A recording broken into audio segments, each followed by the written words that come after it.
আল্লাহর কাছে একমাত্র দিন হলো ইসলাম।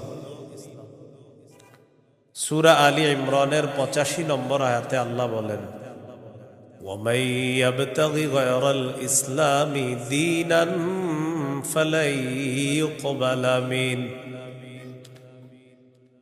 যে ব্যক্তি ইসলাম ছাড়া অন্য কোনো দিনকে গ্রহণ করে, অন্য কোনো কিছুকে দিন হিসাবে গ্রহণ করে, ফালাই ইউকবালা মিন, এটা তার থেকে গ্রহণ করা হবে না। কেউ যদি ইসলাম ছাড়া অন্য কোনো কিছুকে দিন হিসাবে গ্রহণ করে, এটা তার থেকে গ্রহণ করা হবে না, মানে ইসলাম ছাড়া অন্য কোনো দিন গ্রহণযোগ্য না। এটা অন্যকে দাওয়াত দিয়ে বোঝানো যায়। জাহিলি যুগের বন্ধা নারীরা, যাদের সন্তান হয় না, এই জাতীয় নারীরা মানত করলো, আমার যদি ছেলে হয় ছেলের ইহুদি বানাবো। নাউজুবিল্লাহ। কি বানাবে? নাজিবি গোত্রের ইহুদিদেরকে বের করে দেওয়ার জন্য হুকুম আসলো। ইহুদিদের আত্মীয় স্বজন যারা আছে তারা চিন্তা করলো, আমাদের আত্মীয় স্বজন যারা, তাদেরকে মুসলমান বানায়া মদিনায় রেখে দিই।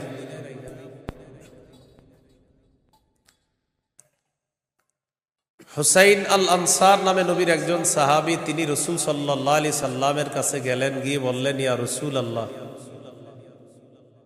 আমার দুজন পুত্র সন্তান খ্রিস্টান, আমি তাদেরকে যদি জোর করে মুসলমান বানিয়ে মদিনায় রেখে দিই। বাবা মুসলমান, সন্তান খ্রিস্টান।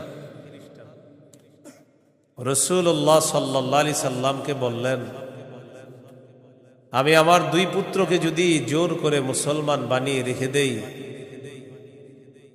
তখন আল্লাহ তাআলা সূরা বাকারার 256 নম্বর আয়াত নাজিল করলেন, লা ইকরাহা ফিদ্দীন।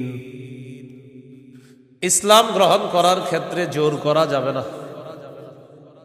কদ তাবায়্যানার রুশদু মিনাল গাই।